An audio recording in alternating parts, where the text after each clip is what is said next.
Bien, buenas noches, estimados. Tal como lo acordamos, continuamos con la unidad uno, nuestra segunda.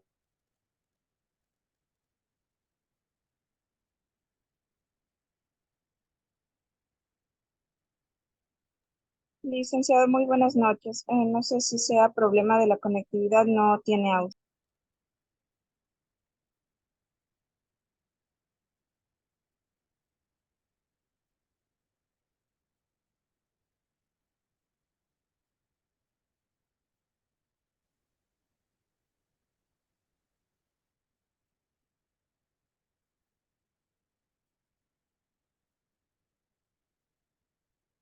Continuamos con la unidad uno.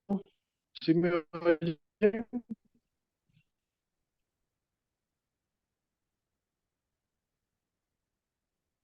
¿Me oyen? Sí, licenciado, ahorita sí se les escucha.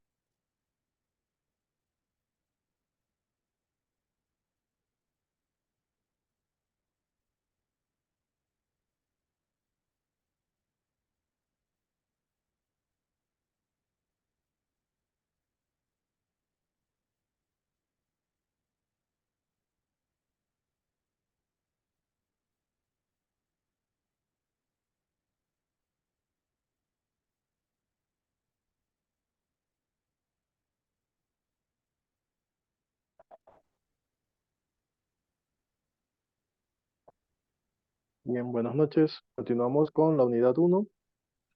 ¿Sí?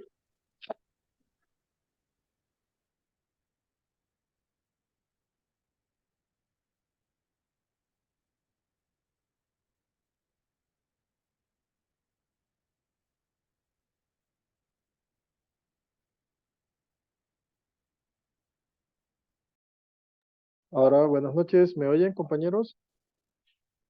Buenas Sí, noches. sí, Sí. licenciado. Buenas noches. Sí. Perfecto. Buenas noches. Continuamos entonces con la unidad uno. Átomos, teoría atómica, teoría cuántica, estructura de los átomos.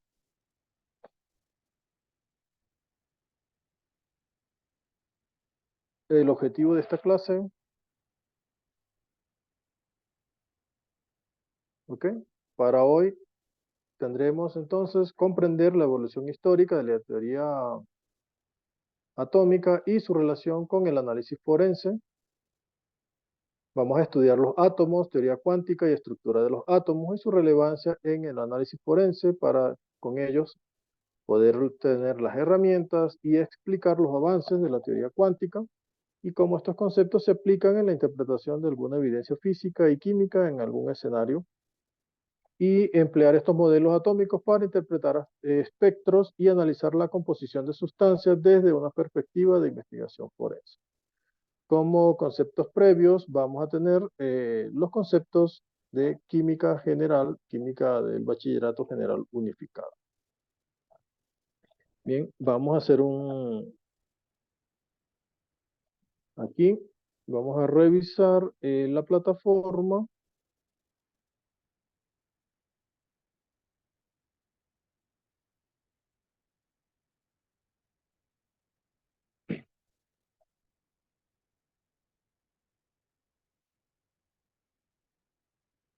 Para poder verificar el avance académico. Okay.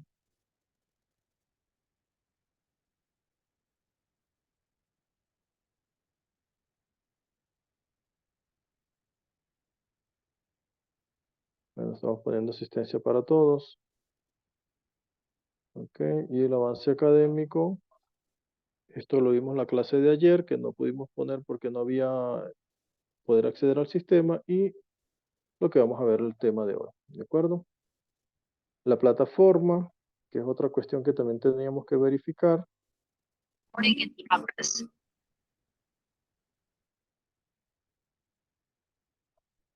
Mis cursos, paralelo B.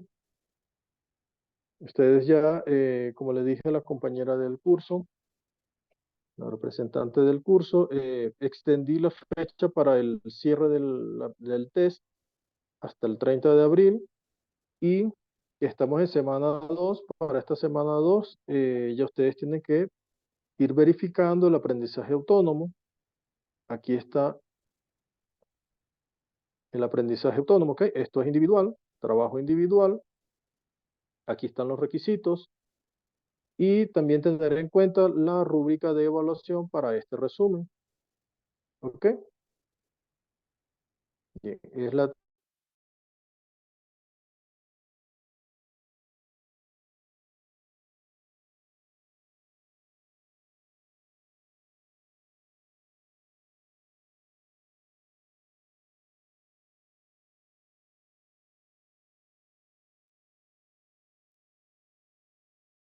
Bien, esa es la tarea que tienen para hoy, ¿vale?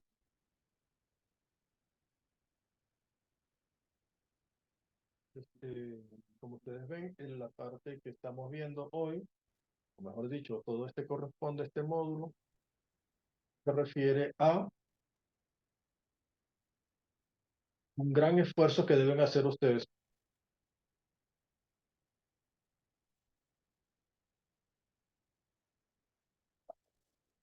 específicamente para poder ustedes llevar a cabo todas estas tareas. Deben revisar todos los materiales que están expresados en cada una de las semanas correspondientes. Entonces, para cada semana, ahora que estamos en la semana 2, tienen todos estos materiales, ¿ok? Un video, el video sincrónico que puse de la clase de ayer ya está subido. La presentación, las diapositivas están puestas acá, divididas en dos partes. La lectura que también deben considerar y el aprendizaje autónomo. ¿De acuerdo? Como quedamos, cada semana tienen ustedes una evaluación y ustedes tienen que seguir rigurosamente lo que tenemos aquí en la página.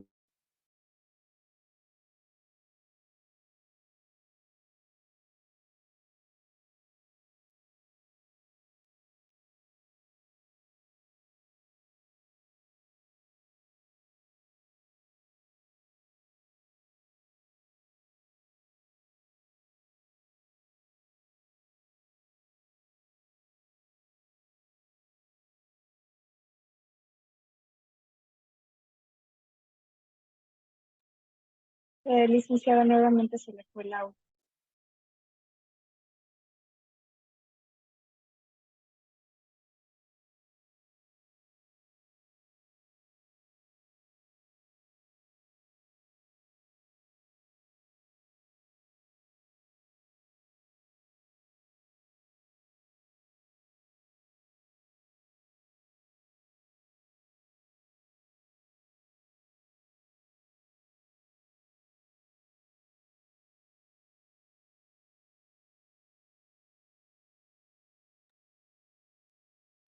Y ahora, si me oyen, Sí, Lizan, ahora sí lo escuchamos. bien, muchas gracias y perdonar todas estas interrupciones tengo la laptop y el teléfono, el celular también conectado a internet y cada rato se me va la señal en el teléfono. Bien, como les decía, ustedes deben seguir rigurosamente lo que tenemos aquí en cada una de las semanas, ¿ok? Y estar atento a la rúbrica de evaluación. Antes de ustedes subir su trabajo, tienen que estar constantemente revisando la rúbrica, porque tenemos dos tipos de rúbrica, una rúbrica para el resumen y otra rúbrica para el AP. ¿De acuerdo? El test no tiene rúbrica porque la calificación se hace directamente el software. Aquí vemos que hay 7 personas que han intentado. ¿Ok? Y podemos ver aquí cómo han estado distribuidos los resultados. ¿Vale?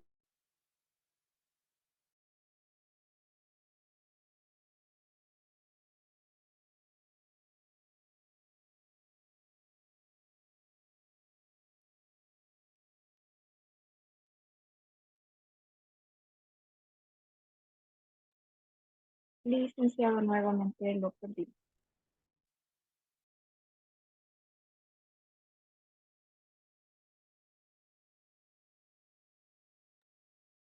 ¿Y ahora sí me oyen?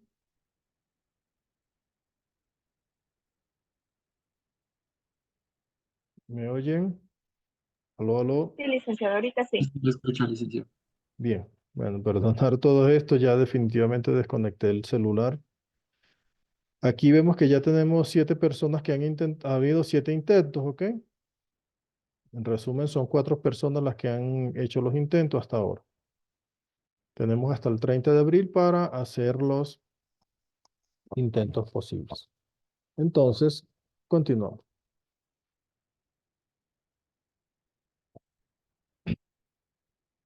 Bien, ¿alguna pregunta hasta ahora?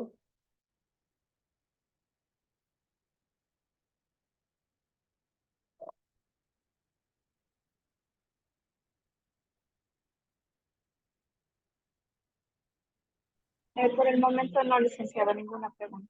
Bien, continuamos entonces. Aquí vamos a estudiar entonces directamente el tema que nos corresponde.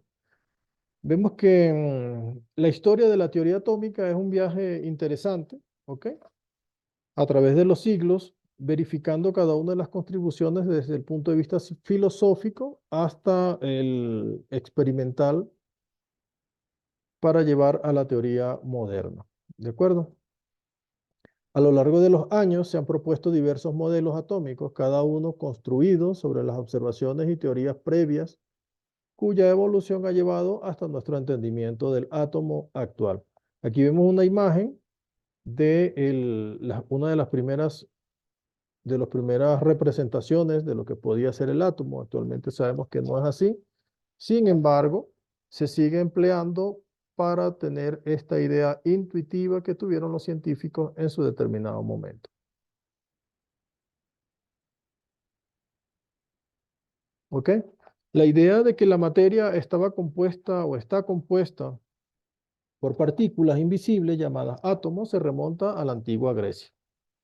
Mosco de Sidón fue el primero en proponer la existencia de pequeñas partículas invisibles. ¿Ok? Y se cree que esta fue la primera definición del átomo. ¿Ok? Aquí tenemos un enlace que ustedes pueden revisar para averiguar un poco la historia. ¿Ok? De estos conceptos. Luego, el filósofo Leucipo, ¿ok? Que fue un estudiante de Demócrito en el siglo V antes de Cristo, ese grupo propuso la teoría atomista. ¿Ok? Aquí vemos también, este fue un griego que fue discípulo de Leucipo y que desarrolló esta teoría. Aunque la propuesta de Demócrito no fue bien recibida porque, por sus contemporáneos, incluyó también la figura de Platón y Aristóteles, a pesar de que no estaban de acuerdo con estas teorías, estos conceptos han perdurado en el tiempo. ¿De acuerdo?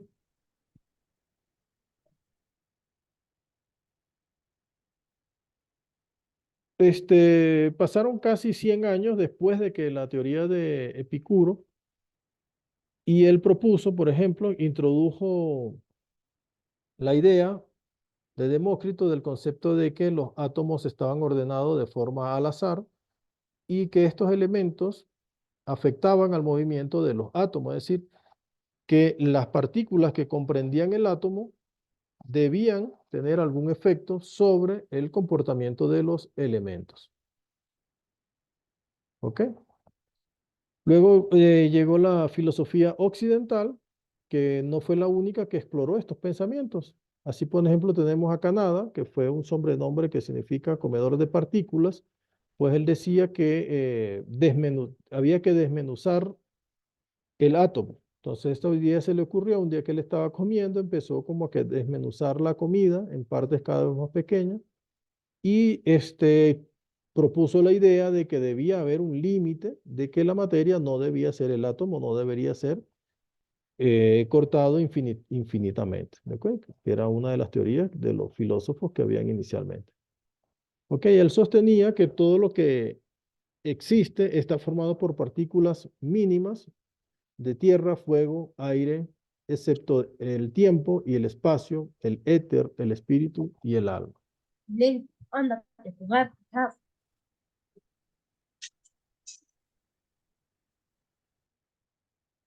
¿Bien? Luego, ya en 1803, a pesar de todas estas especulaciones filosóficas sobre la existencia de átomos, fue Dalton quien propuso un modelo atómico utilizando más un carácter científico, haciendo a un lado el pensamiento filosófico que se tenía hasta esa fecha. Fue en 1803 cuando él formuló su teoría atómica, donde decía que los átomos eran esferas indivisibles e indestructibles y que cada átomo era único y tenía un peso específico, ¿okay? Una masa específica. Con esta teoría comenzó a dar a explicar las leyes de proporciones definidas y de proporciones múltiples. ¿Ok? Él rescató las ideas de Demócrito y las aplicó en la ciencia. Para él los átomos eran pequeñas bolas duras, macizas e indivisibles de carga neutra. Este trabajo de Dalton dio inicio a lo que es la era moderna de la química desde el punto de vista atómico. Decía que uno de los postulados de él, que los elementos consisten en partículas extremadamente pequeñas denominadas átomos, que todos los átomos de un mismo elemento son idénticos en tamaño, masa y propiedades químicas y que a su vez difieren de los átomos de cualquier otro elemento. También postuló que estos compuestos estaban constituidos por átomos, los compuestos estaban constituidos por átomos de más de un elemento y que la relación entre el número de átomos de un elemento dado en cualquier compuesto siempre es un número entero o una fracción sencilla. Otro de sus postulados dice que en una reacción química solo se produce la separación, combinación o reorganización de los átomos. Nunca ocurre la creación o destrucción de estos. Observó en sus experimentos la disparidad en las propiedades exhibidas por elementos como el hidrógeno y el oxígeno, que solo podía explicarse mediante la idea de que los átomos de hidrógeno difieren de manera inherente de los átomos de oxígeno. Entonces, uno de sus experimentos, él hizo reaccionar el oxígeno con el hidrógeno y obtuvo el agua. ¿Ok? Entonces, veía que cada uno de estos tres componentes tenían propiedades totalmente diferentes. Luego, en 1897, vino la teoría atómica de Thomson. En este caso, él decía que los átomos eran indivisibles según la teoría de Dalton y desafió estos conceptos, ¿ok? Propuso que un modelo de pastel, ¿ok? Sugiriendo que los átomos eran masas positivas con electrones incrustados como están las pasas en un pastel. ¿Ok? Vemos aquí todo el átomo, toda esta esfera positiva con cargas negativas incrustadas. Este modelo respaldaba por el descubrimiento del electrón. Aquí Thomson descubrió con sus experimentos el electrón como una partícula que corresponde al átomo y que tiene a su vez carga negativa. Utilizó el experimento de tubos rayos catódicos. Aquí vemos que el científico inglés J.J. Thomson empleó su tubo de rayos catódicos y propuso una comprensión de la teoría electromagnética para calcular la relación entre la masa eléctrica y la carga eléctrica y la masa del electrón. El valor que obtuvo en su experimento de la relación masa-carga, menos 1,76 por 10 a la 8 coulombios por gramos, donde se representa coulombios, la carga del electrón, como una unidad de carga eléctrica. El asunto de Thomson, en su caso, fue que él no fue capaz de conseguir ni la masa del electrón, sino que consiguió la relación carga eléctrica contra masa del electrón. Lo importante también de esto que aparecieron los tubos de rayos catódicos, tal vez ustedes, algunos no llegaron a conocerlo, los televisores antiguos, ¿okay? Utilizaban este concepto de tubo de rayos catódicos apoyados en el modelo atómico de Thomson. En este modelo los electrones se encuentran incrustados en una esfera uniforme de carga positiva. Luego vino Rutherford y dijo, bien, vamos a hacer un experimento. Colocó una lámina de... Colocó una lámina de oro, esta que está aquí, y comenzó a dispararle partículas alfa, que son partículas altamente cargadas, y observó que aquí puso unos detectores en todo alrededor de la lámina de oro para ver hacia dónde impactaba los rayos alfa que disparaba desde su fuente de emisión. Y encontró que en la mayoría de las veces atravesaban la lámina. ¿Okay? La mayoría de los experimentos, aquí vemos la trayectoria de los rayos alfa, como tenían una mínima desviación. ¿Ok? En algunos casos muy excepcionales, encontró que prácticamente rebotaban contra algo que chocaba contra la lámina de oro. Entonces él dijo, bueno, vamos a ver una cosa. Si fuese cierto la teoría de Thomson, si fuese cierta la teoría de Thomson, ¿ok? Donde decía que esto estaba densamente con carga positiva y los rayos alfa son de carga positiva, él esperaba que todas las partículas rebotaran. Como consiguió que la mayoría de las veces atravesaban la lámina de oro, propuso que la carga positiva no debía estar alrededor, o sea, conformando todo el átomo, sino que debería estar en una parte muy pequeñita, muy pequeñita del átomo, concentrada en la parte más pequeña del átomo, en todo el medio, para que las partículas alfa pudiesen atravesar estas láminas de oro. ¿Ok? Entonces aquí las partículas alfa que utilizó Rutherford en 1911 son núcleos, bueno, hoy ya se sabe que son núcleos completamente ionizados, ¿ok? Y que se convierten en en iones de helio, ¿ok? Que son los que disparaba en su experimento y atravesaba la lámina de oro. Entonces la única explicación que él pudo dar decía, bueno, existe una carga positiva, pero que debe estar concentrada en un punto muy pequeño del átomo. ¿Ok? Por otro lado, en el esquema simplificado de la trayectoria de las partículas alfa, al atravesar la lámina de oro, muestra cómo la mayoría de las partículas siguen una trayectoria recta a través del espacio vacío del átomo. Esto hizo pensar que la mayor parte de la masa y la carga positiva del átomo se concentra en lo que él propuso que se llamaba núcleo. ¿Ok? Y él decía que esto era como un sistema solar en miniatura con electrones orbitando alrededor del núcleo central masivo y cargado positivamente. Entonces aquí vemos estos puntitos azul que serían los electrones que estarían aquí dando vuelta alrededor del átomo cargado eléctricamente positivo y los electrones cargados negativos girando a su alrededor.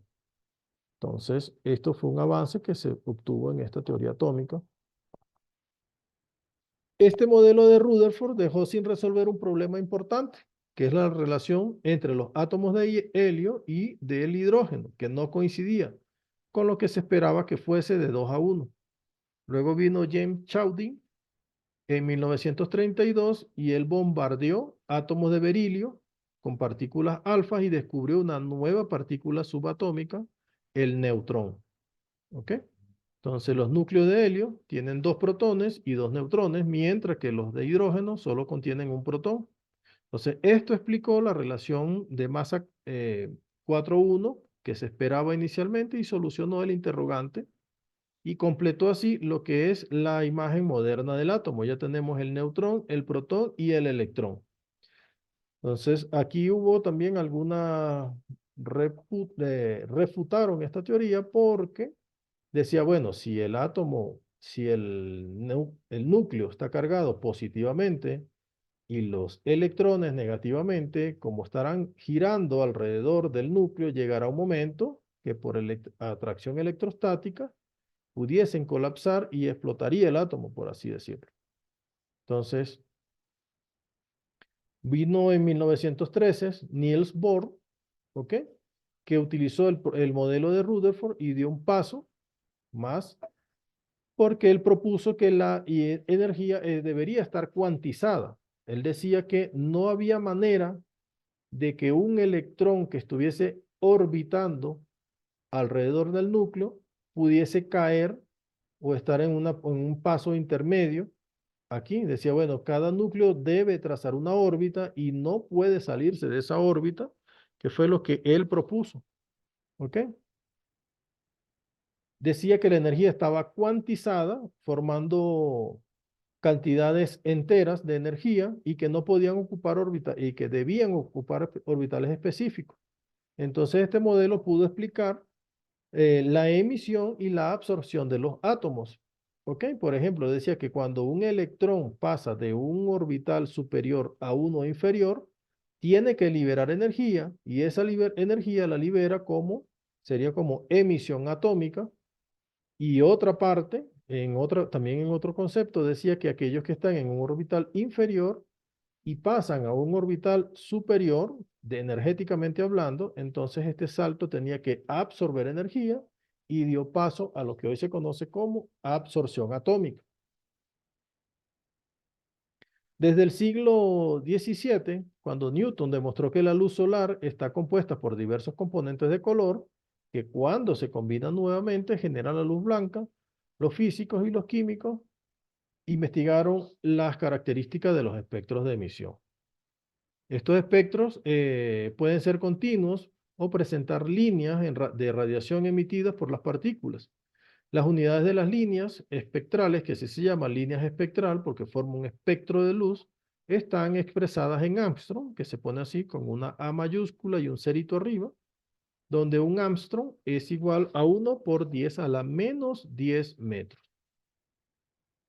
Aquí vemos, utilizando la teoría atómica de Bohr, en 1913 se pudo identificar algunos elementos según este patrón que parece como un código de barra de diferentes colores, ¿ok? Para identificar a cada uno de los elementos. Y de hecho, yo lo utilizo diariamente en mis trabajos porque me he especializado en esta parte de absorción y de emisión atómica, estudiando las líneas de absorción y de emisión de algunos elementos, ¿ok? Para para correlacionar la concentración del elemento dependiendo de la luz que absorban o de que emitan para una concentración determinada. Entonces, hacemos una línea de calibración y esa línea de calibración, esa curva de calibración, luego se emplea para determinar la concentración del analito en la muestra.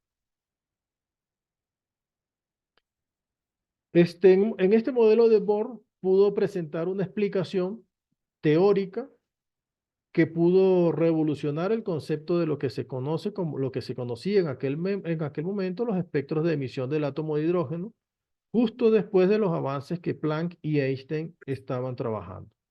En este enfoque consideró el átomo como una unidad y postuló órbitas circulares para los electrones girando alrededor del núcleo. Este modelo fue bastante simplista, sin embargo decía que seguía manteniéndose los conceptos que ya se sabían hasta esa fecha y se asemejaba mucho al movimiento planetario alrededor del Sol, como cada electrón, como si fuese un planeta orbitando alrededor del Sol. Okay. Bohr sugirió entonces que esta atracción electrostática entre el protón, que sería el Sol, ¿okay?, que está en el núcleo, y el electrón, que sería el planeta, debía equilibrarse con una aceleración debido al movimiento circular del electrón. Decía que el electrón tendría que estar girando aquí tan rápido alrededor del núcleo para evitar que colapse y caiga por atracción electrostática. Entonces, no pudo explicar con todo detalle todo este modelo, sin embargo, sentó las bases para comprender las posiciones de las líneas de los espectros de emisión. Entonces, con este modelo de absorción de energía, hace que el electrón pase de un estado de energía más bajo a uno más alto, mientras que la emisión ocurre cuando pasa el electrón de un estado mayor energético hacia uno más bajo, liberando la energía de un fotón. Por ejemplo, aquí vemos un electrón que estaría aquí, por ejemplo, este rojito que está aquí en esta escalerita, y los conceptos que se tenía de la energía cuantizada, él decía que, bueno, era como una especie de escalera. El escalón más alto está desde el estado fundamental del electrón, hacia el primer estado, la primera línea, ¿ok? Sería bastante energético y luego cada vez que vamos avanzando en los estados energéticos se van haciendo cada vez más pequeños. Por eso es posible ver electrones que tengan multielectrones que puedan fácilmente emitir y absorber energía porque sus electrones aquí están ubicados en esta zona y fácilmente pueden intercambiarse de un nivel energético a otro. Entonces él propuso que esto más o menos se parecía, la idea propuesta por Bohr era algo así como una especie de una escalera, pero con unos escalones muy especiales. Escalón primero bastante grande, el otro más pequeño, y así cada vez que vamos a un nivel energético superior, los escalones van haciendo cada vez más contiguos, más cerca. Luego, a partir de 1920 en adelante, hubo un gran avance en el concepto de las teorías atómicas porque comenzó a hablar entonces, comenzó a haber bastante investigación a nivel de física y comenzaron a estudiar lo que es la mecánica cuántica, ¿ok? Estos avances hubo una vez que en el torno a 1920, 1930, por ejemplo, Schrödinger, que propuso un modelo de ondas, decía que el electrón más o menos tenía un comportamiento como una onda. Heisenberg también que habló de la incertidumbre, que no podíamos ubicar al mismo tiempo la posición del electrón y la velocidad, y otros investigadores que también contribuyeron a esta teoría, lograron describir el comportamiento de las partículas subatómicas, ¿ok? Las que componen el átomo.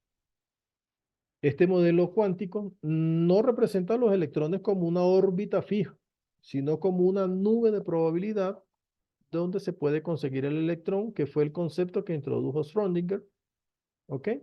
Él decía que el electrón se tenía que comportar como una onda y no necesariamente, no era una línea como dibujaron hacia una órbita, sino que él le llamó orbital, no órbita, sino orbital, que es el espacio donde se puede conseguir el electrón. Entonces, en 1926, este físico austríaco formuló su ecuación mediante un desarrollo matemático bastante complejo, ¿ok? La cual describe el comportamiento y la energía de las partículas subatómicas en general y se basó en la ecuación de onda del electrón, ¿ok? Entonces propuso que el electrón debía tener una zona de alta probabilidad donde puede conseguirse, ¿ok? Luego, Heisenberg, su aporte fue que él decía que el modelo atómico, el momento lineal y la posición del electrón u otra partícula subatómica no podían medirse al mismo tiempo. Entonces propuso la regla de incertidumbre, el modelo de incertidumbre de Heisenberg, así se conoce. Entonces dice que, imagínense que aquí está el núcleo con carga positiva y aquí se hablaba de que, y ya se conoce, hasta la fecha sí se acepta, que tienes los protones, carga positiva, y para que no se repelan, no lleguen a repelerse porque tienen la misma carga, el neutrón forma como una especie, así llaman, de pegamento, ¿ok? Que trata de mantener unidos los protones para que no se separen, porque acuérdense que las cargas positivas se repelen. Entonces aquí tenemos varios protones con carga positiva, en teoría deberían repelerse, pero el trabajo de los neutrones sería como estabilizar esa energía para que no lleguen a repelerse y el electrón podría estar en esta zona. Entonces, Heisenberg y Schrödinger propusieron que no debería ser una línea, sino un orbital. ¿Ok? Después de esta teoría atómica de Bohr surgieron discrepancias importantes, ya que esta propuesta no lograba explicar por qué lo que ocurría con los espectros de emisión de los átomos de que tenían más de un electrón, por ejemplo, como el helio y el litio, que empezaron a estudiar. Al principio empezaron estudiando el hidrógeno, facilito porque tiene un solo electrón, pero ya cuando empezaron a aplicar estas teorías al helio, que tiene 2 electrones, y al litio, que tiene 3 electrones, ya la cuestión no era tan fácil de explicar. ¿Por qué? Porque no se abordaba la razón de por qué aparecían otras líneas en este espectro de emisión del átomo diferentes del hidrógeno bajo la influencia de un campo magnético. ¿Ok? Entonces, con el descubrimiento del comportamiento ondulatorio de los electrones surgió otro problema. la precisión para conocer la posición de una onda. Esto que resulta imposible de determinar su posición exacta, porque propone un nuevo desafío, ya que habían propuesto un sistema tridimensional y ya conocer la posición y la velocidad de la partícula al mismo tiempo, ya se sabía que no era posible.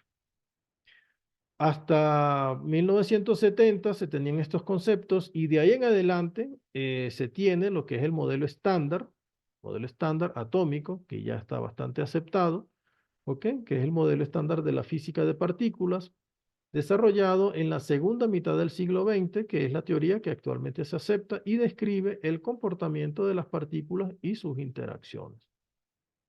Este modelo logra unificar todas estas teorías que se tenían hasta ahora, la teoría cuántica y la teoría de campos eléctricos, y proporcionó el marco completo para poder entender la estructura atómica y subatómica.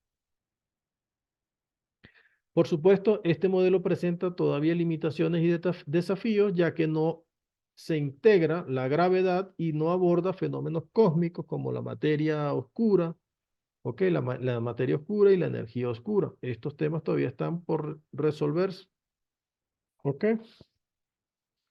Actualmente se han investigado teorías que cada vez sean más amplias y que logren combinar todos estos conceptos, como por ejemplo la teoría de cuerdas, los modelos que van más allá del modelo estándar y representa un área de investigación de física de las partículas modernas.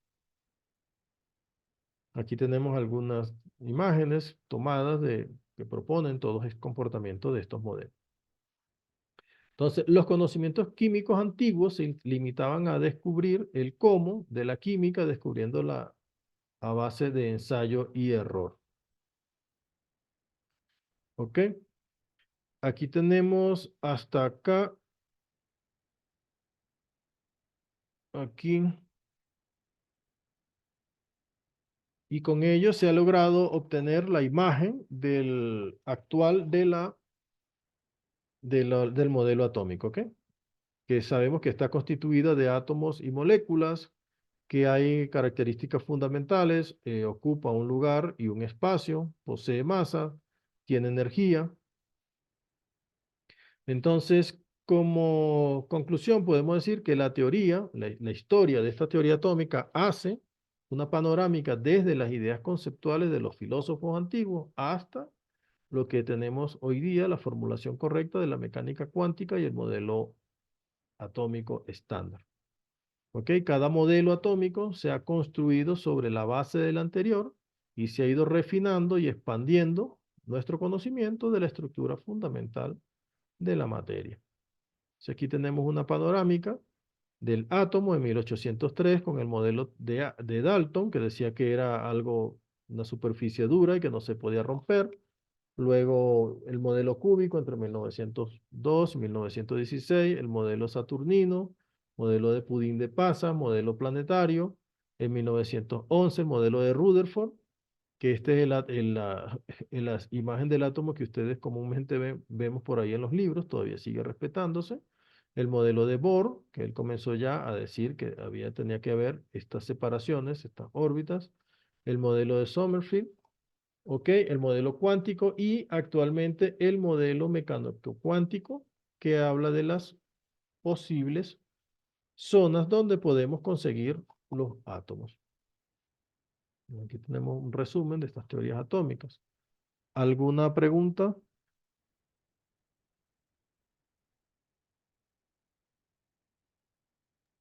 Todo claro, licenciado. Bien, ¿y ustedes ya han visto el material que está en la plataforma?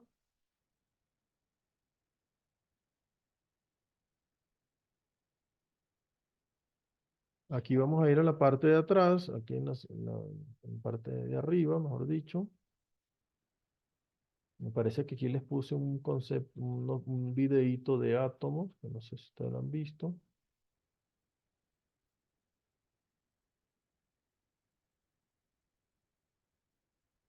Aquí tenemos dos videos. Vamos a ver este. Claramente explicado, presenta.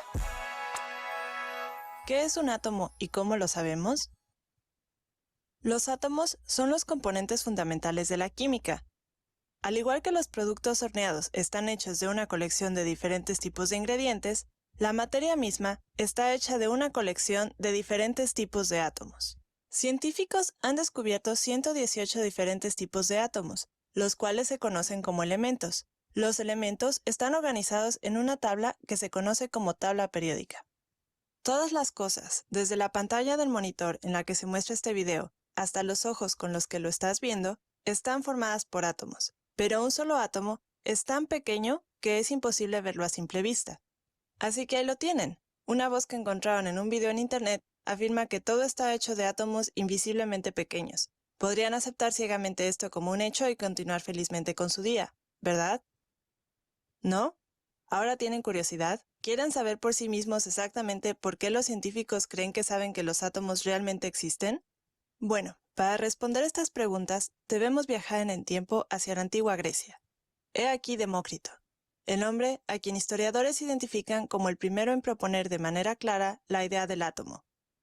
En su época, se pensaba que si se cortaba algún pedazo de materia, como por ejemplo una manzana, sería posible seguir cortándola infinitamente, que no existía un límite para cuán pequeño llegaría a ser el producto.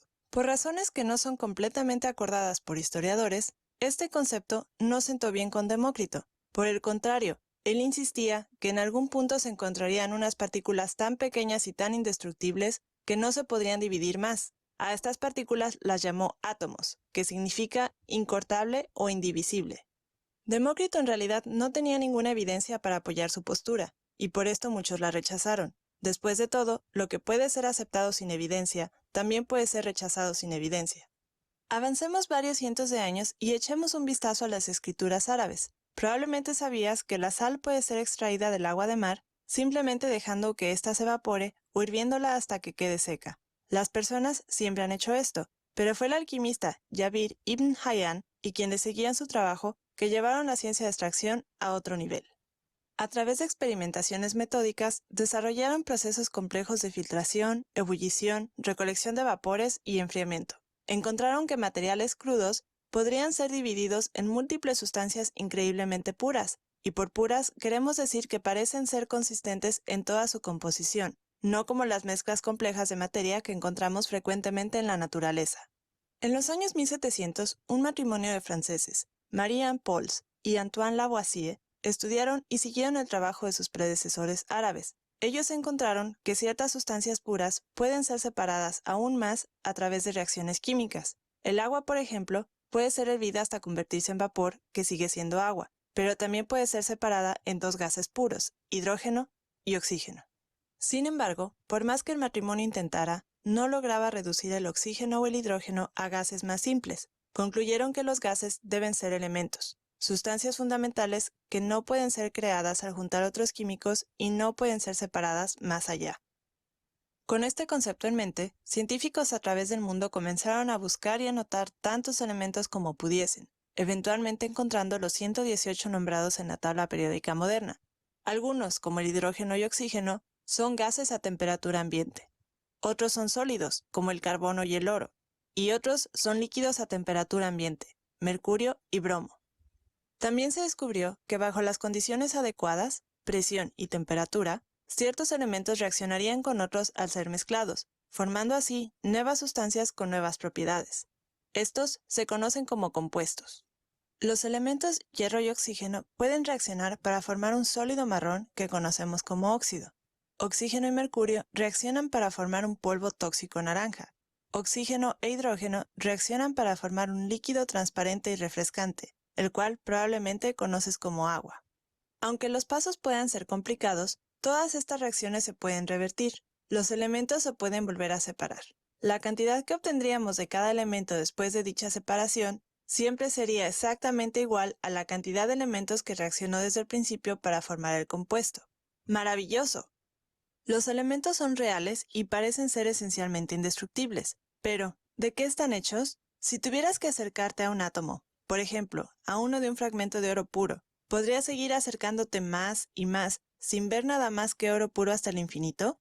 A principios de 1800, un maestro de escuela de Inglaterra, llamado John Dalton, quedó fascinado con la química. Junto con la realización de varios de sus propios experimentos, leyó sobre cada experimento que pudo, prestando especial atención a las cantidades de cada elemento utilizadas en cada reacción química. En estos números, se sorprendió al encontrar un patrón emergente. Cuando dos elementos pueden reaccionar para formar múltiples tipos de compuestos, siempre lo hacen en pequeñas proporciones de números enteros. En este ejemplo, vemos que para transformar un gramo de carbono en monóxido de carbono puro, necesitamos agregar 1.33 gramos de oxígeno. Para convertir un gramo de carbono en dióxido de carbono puro, necesitamos agregar exactamente el doble de oxígeno. Esta y muchas otras observaciones similares sugieren fuertemente que el oxígeno y otros elementos están formados por pequeñas unidades indivisibles, átomos. No sabía exactamente qué tan pequeño era un átomo, pero los números sugerían que los átomos de un mismo elemento tenían un tamaño casi idéntico entre sí, pero diferentes en tamaño a los átomos que se encuentran en otros elementos. En 1808 escribió un libro de 560 páginas que menciona brevemente su descubrimiento. Su libro tenía incluso algunos dibujos bastante bellos. Si bien los científicos no estaban completamente convencidos de que los átomos fueran reales, sí encontraron el concepto de átomos extremadamente útil. Les ayudó a hacer predicciones precisas y a realizar reacciones químicas más limpias. En 1905, Albert Einstein, en 1905 él era un poco más joven que eso. En 1905, Albert Einstein propuso un experimento y produjo una ecuación que podría usarse no solo para confirmar la existencia de átomos, sino para determinar exactamente qué tan grandes son. Unos años más tarde, el físico francés Jean Perrin usó el concepto de Einstein para hacer experimentos, confirmando más allá de toda duda razonable, al menos para otros físicos y matemáticos, que los átomos realmente existen. Ahora, si te encantan las matemáticas y posees una comprensión profunda de la física, ¡genial! Puedes apagar este video ahora mismo e ir a leer su libro. Pero para el resto de nosotros, una pequeña confirmación visual de que los átomos realmente existen sería bueno, ¿verdad? Desafortunadamente, los átomos individuales son demasiado pequeños para ser vistos con luz normal. La longitud de onda de la luz es demasiado grande. Esto significa que los microscopios normales no pueden ver átomos. En los años 70, un grupo de ingenieros dirigido por Gerd Bennig y Heinrich Rohrer comenzó a trabajar en lo que llamaron el microscopio de efecto túnel, un microscopio que esperaban nos permitiría tomar imágenes de muchos tipos diferentes de átomos sin distorsiones. Utiliza un proceso llamado efecto túnel para escanear electrones y esencialmente sentir la superficie de la muestra, de forma muy parecida a cómo puedes sentir tu alrededor en la oscuridad para obtener una imagen de tu entorno. Este es un escaneo real de átomos de silicio que forman la superficie de un cristal. Los colores aquí son artificiales, pero estos son datos reales que muestran el patrón real del arreglo de átomos de silicio en la muestra. El trabajo posterior del Dr. Wilson Ho mejoró la técnica y limpió la presentación de datos. Mientras que sentir los átomos nos da buena información, los investigadores aún querían más. Un grupo dirigido por el Dr. Ara Abkarian del Centro de Investigación CASTLE de la Fundación Nacional de Ciencias descubrió una forma de utilizar la luz real para ver los átomos. En el pasado, se pensaba que esto era imposible porque la longitud de onda de la luz es mucho más grande que un átomo, pero al disparar la luz en el extremo de una punta de un microscopio de efecto túnel modificado, pudieron reducir esencialmente la longitud de onda de la luz y hacer que se disperse de la muestra en una pantalla de detección. Al mover la muestra poco a poco, golpeándola con luz nuevamente cada vez, pudieron reconstruir esta imagen de un solo átomo de nitrógeno. Cada píxel representa un punto de datos individual de escaneo. Si suavizamos la imagen, afilamos los bordes y cambiamos el esquema de color elegido, es sorprendente descubrir cuán cercanos estaban los dibujos antiguos de John Dalton a la realidad. Nuestra especie finalmente lo ha logrado. Más de 2000 años después de que Demócrito propuso por primera vez la idea de un átomo, ahora hemos recibido confirmación visual directa. Los átomos existen. Entonces, en resumen, ¿qué es un átomo? Los átomos son los bloques de construcción fundamentales de la química. ¿Cómo sabemos que existen? A través de reacciones químicas podemos presenciar sus efectos. A través de ecuaciones matemáticas combinadas con observaciones indirectas, podemos calcular sus diversos tamaños. Y finalmente, con la ayuda de nuevas tecnologías como el microscopio de efecto túnel, ahora se pueden ver los átomos. Si bien la palabra átomo técnicamente significa que no se puede cortar, Veremos en la próxima animación que los átomos en realidad se pueden dividir. Los átomos mismos están hechos de unidades más pequeñas. Así es como sabemos que existen los átomos, claramente explicado.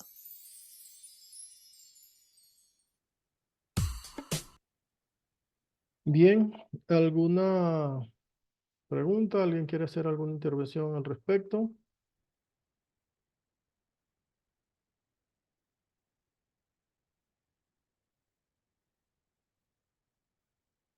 ¿Sí me oyen? Sí, licenciado. Está todo claro, diré. Bien, es importante que lean, que vean estos videos. Por ejemplo, este es ya un poquito más largo. Este video dura 27 minutos. Y Gustav Robert Kirchhoff en una serie de experimentos que nada tenían Donde que ver con los podemos- tubos de donde podemos ir estudiando el concepto de átomos, ¿ok? Que les he seleccionado estos dos videos. Hay otros videos, pueden buscar ahí en internet, pueden investigar más, porque la tarea de esta semana, aquí vemos semana 2, es esta actividad, aprendizaje autónomo. Vemos para acá.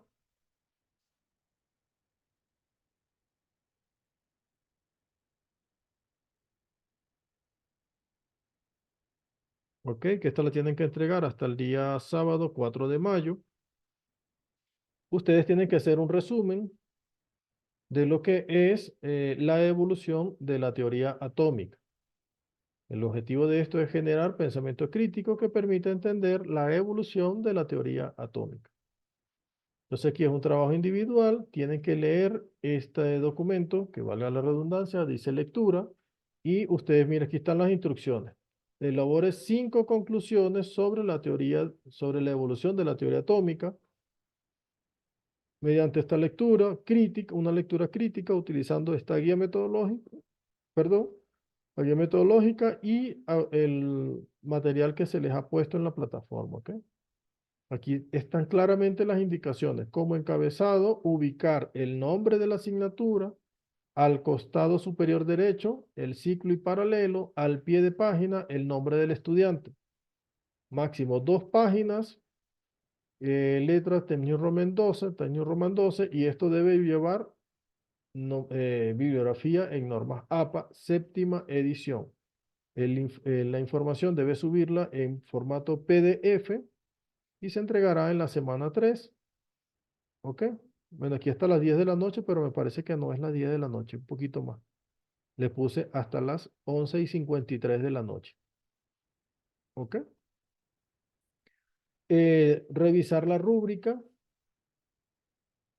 Aquí está la rúbrica, ¿ok? Nosotros vamos a evaluar primero conocimiento teórico, 30%. Verificamos que el estudiante explora correctamente los conceptos inherentes al tema, integrado de manera precisa y completa. Entonces aquí no demuestras, debe mejorar, suficiente, bueno o excelente. Entonces aquí cada uno iré marcando cada una de las opciones y va dando una puntuación. Argumentación. Tienen que verificar que ustedes tienen que argumentar. Por ejemplo, aquí se ve que el estudiante, por ejemplo, voy a evaluar que el estudiante expone con claridad las explicaciones que sustentan la idea central, incluye citas bibliográficas y opiniones de otros autores. Esto aquí, lo mismo. No demuestra, sería 0, debe mejorar 0,5, suficiente 1 punto, bueno 1,5, excelente 2 puntos. Análisis crítico, vamos a ver que el estudiante realiza un análisis crítico del tema, identificando y evaluando de manera efectiva las fortalezas y debilidades de los argumentos presentados. La misma escala de valoración. El lenguaje y estilo con claridad y fluidez, 10%. Aquí verificamos que el trabajo presenta un lenguaje claro, preciso y fluido, con un estilo adecuado al tipo de trabajo académico y con una organización que facilite la comprensión. Aquí tenemos máximo 1 punto. Tenemos no demuestra, suficiente, debe mejorar, suficiente, bueno, excelente. Referencias bibliográficas, al menos 5 referencias bibliográficas en formato APA, séptima edición, correctamente correspondiente a los últimos 5 años. Entonces, aquí tenemos la escala de valoración, cumplimiento de las instrucciones, por ejemplo, si cumple todas las instrucciones y requisitos del trabajo de manera completa y precisa. Aquí tenemos máximo 1 punto. Aquí están distribuidos los 10 puntos. Aquí está, se pueden descargar el trabajo autónomo, lo mismo que está en la plataforma, lo mismo que está aquí, pero dentro del documento de Word. ¿Ok? Hasta ahora, por supuesto, no tengo envío, no quedó pendiente calificación, tienen 11 días para hacer esto. Entonces, en este momento, son las 7:30. Vamos a dejar la clase hasta aquí para que ustedes se tomen este tiempo, vayan reflexionando, vayan utilizando estas lecturas para que de una vez vayan preparando el material. ¿Vale? ¿Alguna pregunta hasta ahora? Dicen, buenas noches, disculpen la pregunta. Lo que pasa es que en las normas de APA séptima edición la referencia o la bibliografía siempre va en una hoja aparte. Entonces, ¿podrían ser 3 hojas, 2 del resumen y una de las bibliografías? ¿O cuánto y bibliografías tienen que ser 2? Bien, buena pregunta. Buena pregunta. Dado de que mi interés realmente, aquí estoy buscando con este resumen varias cosas, ¿ok? No pude ver su nombre porque no sé por qué ahora la computadora no me está dando los nombres, pero bueno. Buena pregunta.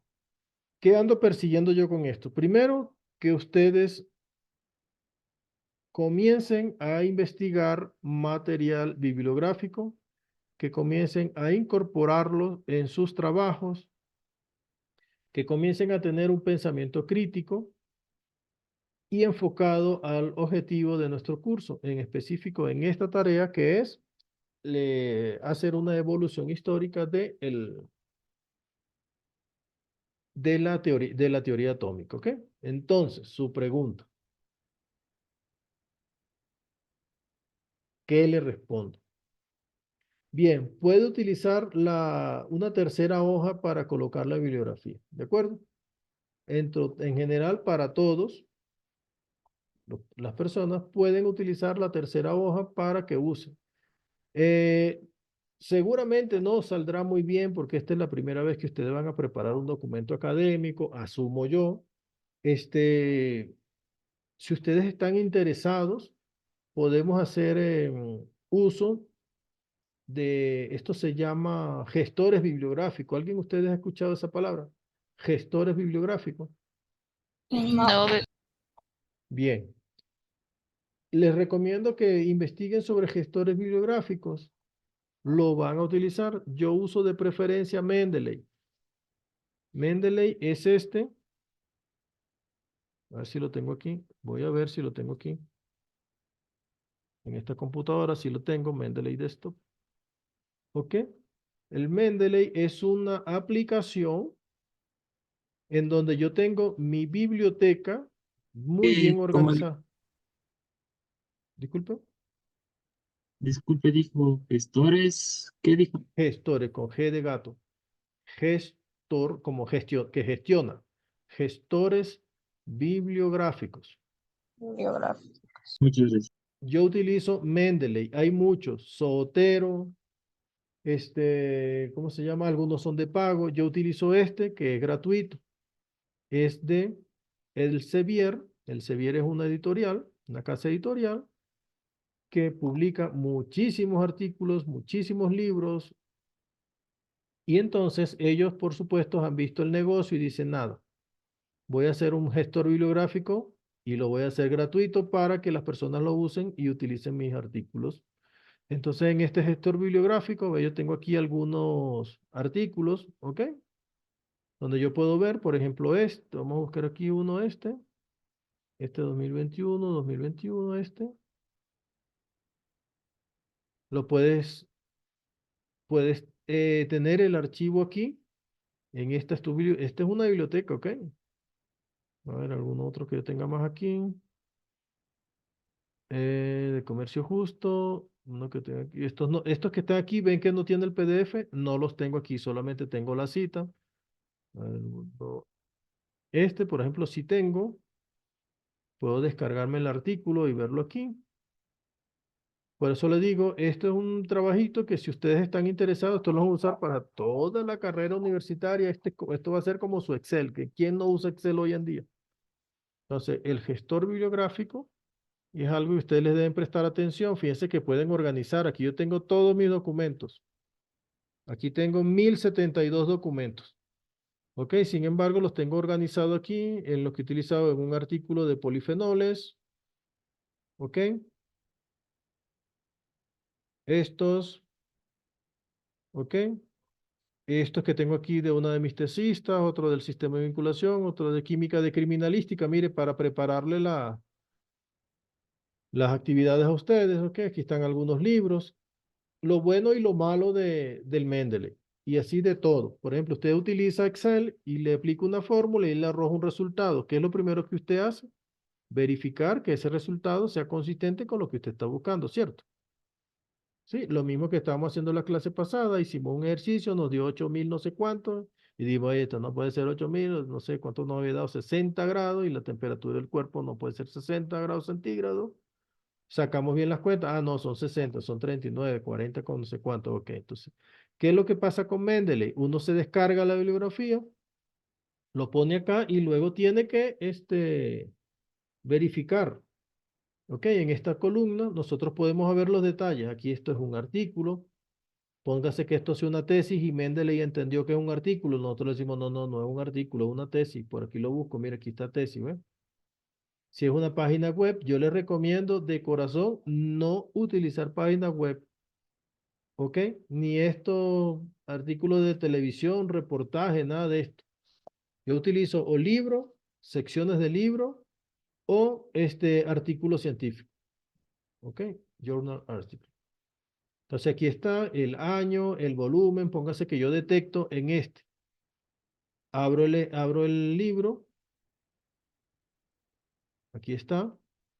Póngase ustedes y yo me doy cuenta que no es del año 2019, que es de 2015. Entonces yo coloco aquí 2015. ¿Ok? No, no, es 2015, es 2019. Ok, 2019. ¿Ok? Yo puedo, primero, verificar que todo esté citado correctamente, que estén llenados los máximos valores en esto. Vuelvo a mi librería. Lo bueno de esto es que ustedes pueden compartir librería.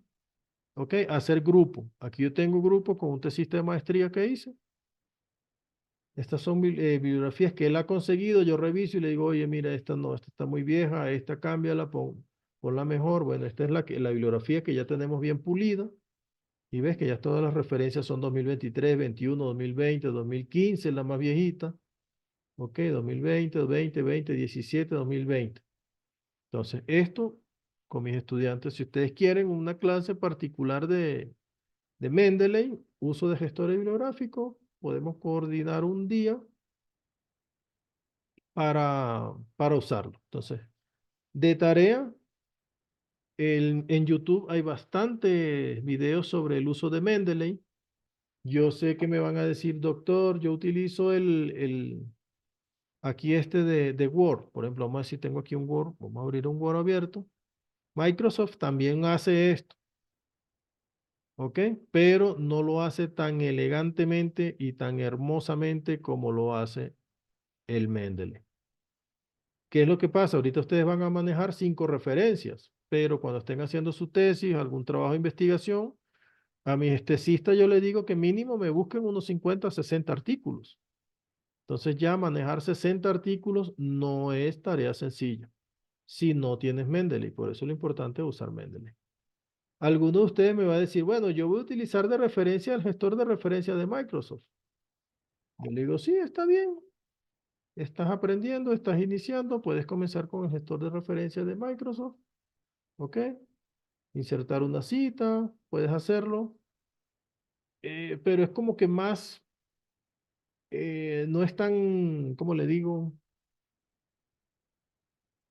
No puedo decir elegante, sería tan elegante, no, como tan intuitivo como en el Mendeley, ¿ok? Yo puedo aquí insertar una referencia, estoy aquí hablando, como dice la compañera, pongo en una página aparte aquí, referencias, aquí pácata y comienzo. Yo digo, estoy escribiendo algo y digo que voy a insertar una cita. Como ya tengo insertado esto aquí, voy a Mendeley y digo, bueno, voy a citar a este señor. Le digo insertar cita. Ok. Enter. Aquí ves que ya he puesto la cita. Y aquí entro en referencias y le digo, por favor, insérteme la bibliografía. Y mire cómo me las pone de una vez. ¿Ok? Ah, fíjense que la estoy utilizando en ISO no sé cuánto. Yo le digo, no, no, no, no. Mi profesor me está diciendo APA séptima edición. ¿Ves? Ya me la cambia. ¿Se dieron cuenta? Esta que es el cambio más brutal, por ejemplo, I3E. ¿Ves cómo cambia la cita? Lo hace el Mendeley automáticamente. Voy a ponerle APA séptima edición. Aquí, y vamos a suponer, me detecta un error. Vamos a suponer que me doy cuenta que no tiene esta D aquí. No, aquí un error, por supuesto. Un ejemplo. Ok, voy a quitarle esta D y le hago. Pero yo cuando le digo a Mendeley que refresque, él me la va a corregir porque el error no está aquí. El error está aquí en Mendeley. ¿Ve? Busco aquí en esta. ¿Cuál fue la cita que agarré? ¿De dónde la agarré? GRO 2023. Para aquí, GRO 2023. Esta. Busco aquí el autor. ¿Y dónde fue que le dije que había el error? Aquí. En la D. MacLeod. Aquí en MacLeod, por ejemplo, le quito la D. ¿Ve? MacLeod, le quito la D, pero aquí en Mendeley. ¿Ok? Ya le he quitado la D. Me vengo para acá y le digo, ay, perdón, le digo aquí, cancelar. Le digo aquí, actualice. ¿Ves? Que ahora sí me la quito aquí en Word. Porque él está sincronizado es con Mendeley.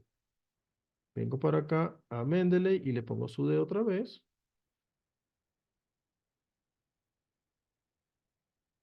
Ok, ya tengo aquí esto.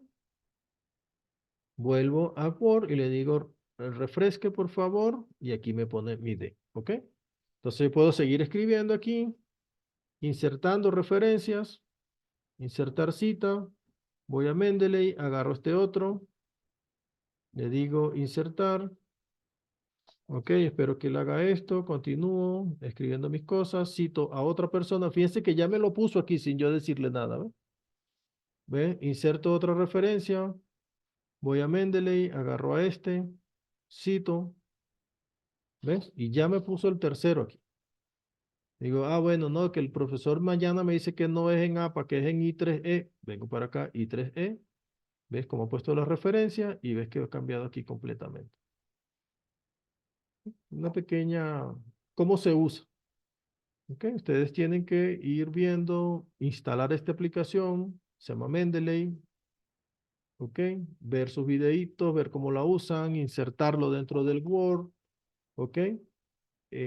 Insertar ese plugin dentro del Word para que puedan hacer todo esto. Fíjense que aquí yo tengo en Word, vengo para acá referencia y fíjense por aquí creo que vi Zotero. Aquí tengo Zotero, ¿eh? Zotero es otra aplicación, es otro gestor bibliográfico que también usamos. No lo uso tan comúnmente, prefiero utilizar a Mendeley. ¿Ok? Algunas recomendaciones, ustedes pueden ir viendo, como dice la compañera, utilizan sus dos páginas, después mandan esto al final. Esto, pues, Licenciada, disculpe una pregunta. También dentro de las normas APA también tenemos una hoja de presentación, como se dice, o la hacemos únicamente en la primera página donde comenzamos a hacer el ensayo. perdóname que se escuchó así como medio borroso, no sé si en mi internet. Me decías la pregunta que si podemos, ¿cómo? Sí, licenciada, lo que le preguntaba es que también para la presentación tenemos que hacer una hoja adicional, como carátula, se podría decir, con las normas APA, donde está el título, el nombre, el curso, la fecha. ¿Eso también va incluido o simplemente comenzamos con el No. ensayo de una sola?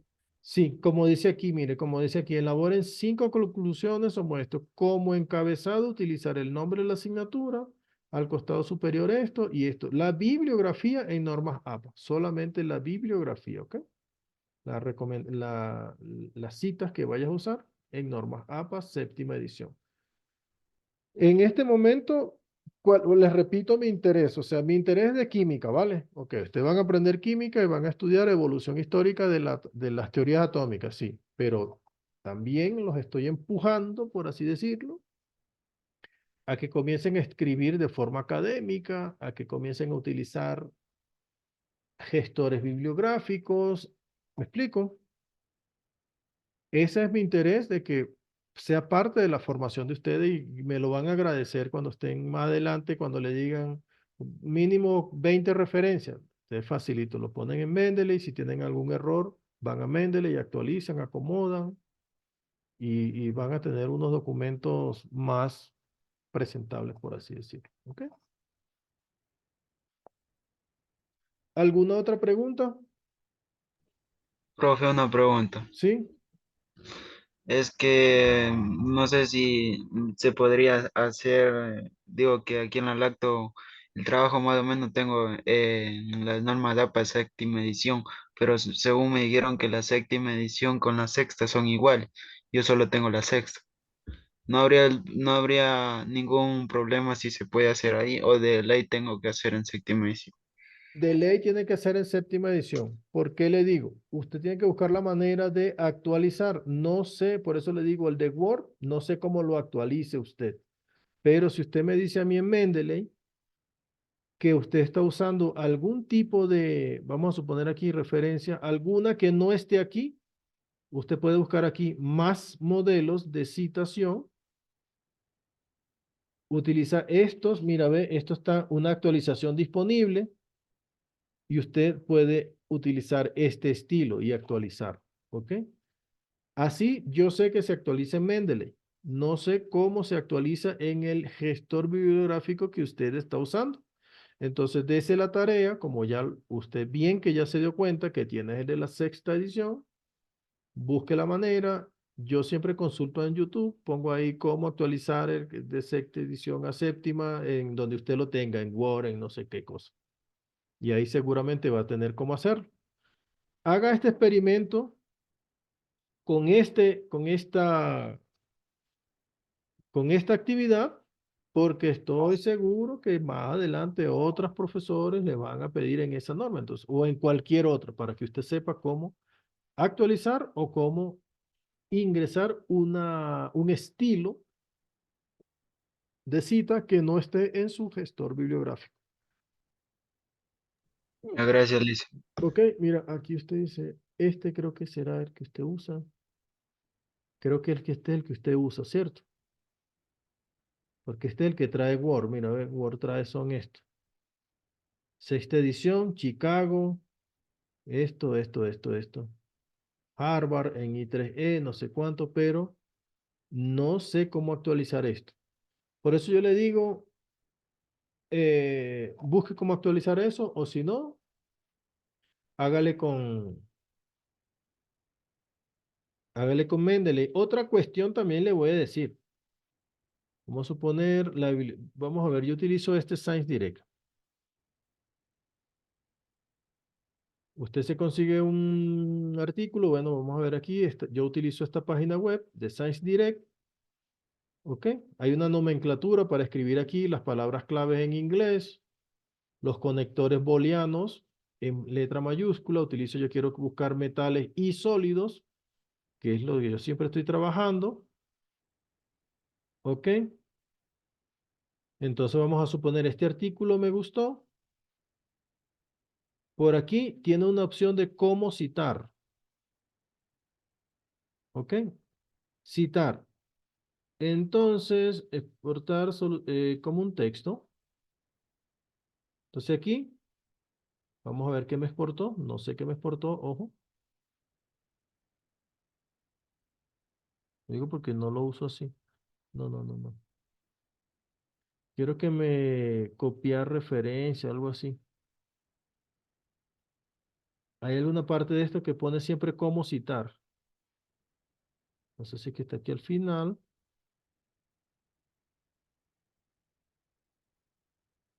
Están las referencias, ya va.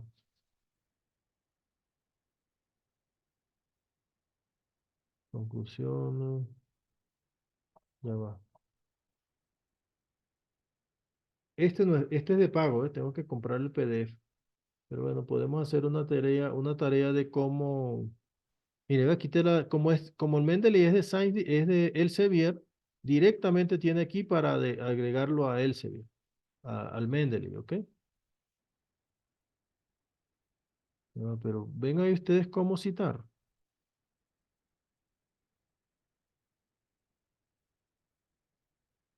No. Voy a buscar aquí porque hay una partecita donde dice cómo citar, uno lo copia y de una vez lo pega en el Word. ¿Ok? Pero eso es como que un trabajo, digamos, para salir del paso. Lo mejor es que usted se descargue un gestor bibliográfico y si es Mendeley, chévere porque aquí en Ecuador nosotros utilizamos Scopus, ¿ok? Que es una base de datos que está, aquí tenemos a Elsevier, ¿ok? Y que además está como que enlazada directamente con el Mendeley y yo aquí, por ejemplo, lo puedo unir directamente a mi Mendeley, lo busco, me va a pedir aquí que ponga inicio la sesión, utilizo otra cuenta, esa es la cuenta de la universidad,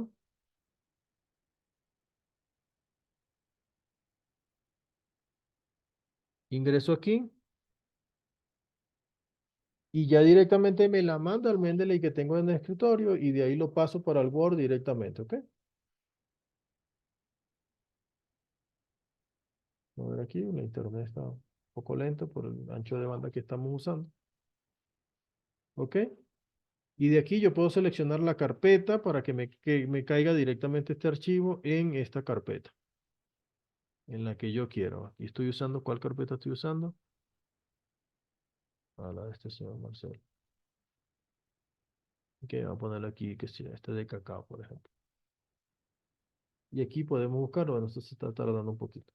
Pero en fin, busquen cómo actualizar o aprenda a usar Mendeley y se lo descarga para que usted vea que me lo va a agradecer en el transcurso. No conmigo, sino en general con todo su carrera. ¿Ok? ¿Otra pregunta?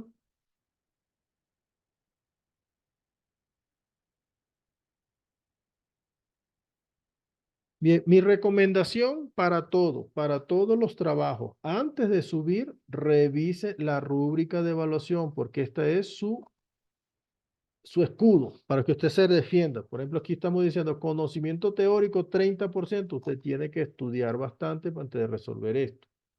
Ok, estamos hablando de un 30%. Argumentación, 20%. Ok, vamos a ver cómo va a ser su argumentación. Ok, el análisis que usted va a utilizar para esto, 20%. Y aquí te lleva 20 más 20 más 30, estamos hablando de un 70% del trabajo. Porque puede poner muy bonito sus normas APA y todo esto, pero si y cumplir todo lo que se dice, poner el encabezado, la cuestión, pero si luego no tiene este 70%, mal el trabajo. Entonces este es como su escudo. Antes de subir el trabajo, revise bien esto. Bien, ¿alguna otra pregunta, chicos?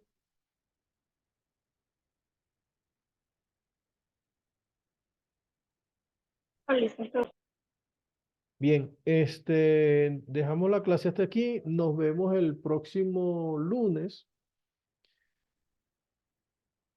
Estoy totalmente a la orden. Cualquier cosa en lo que termine esta clase la grabo y la sube. La clase de ayer ya está grabada y subida aquí. He visto que solo 3 personas han visto el video. No lo han visto completo de la clase de ayer. Ok, semana 1. No, vamos a ver. Semana 2. Ok, aquí está la semana 2. Video sincrónico 1 ya está subido. Aquí voy a poner más abajo video sincrónico 2, que es la clase de hoy, ¿vale? Un gusto tenerlos por acá. Muchas gracias, Luis, muy amable. Nos vemos el próximo lunes. Seguimos en contacto. Gracias, licenciado. Muchas gracias, licenciado. Hasta luego.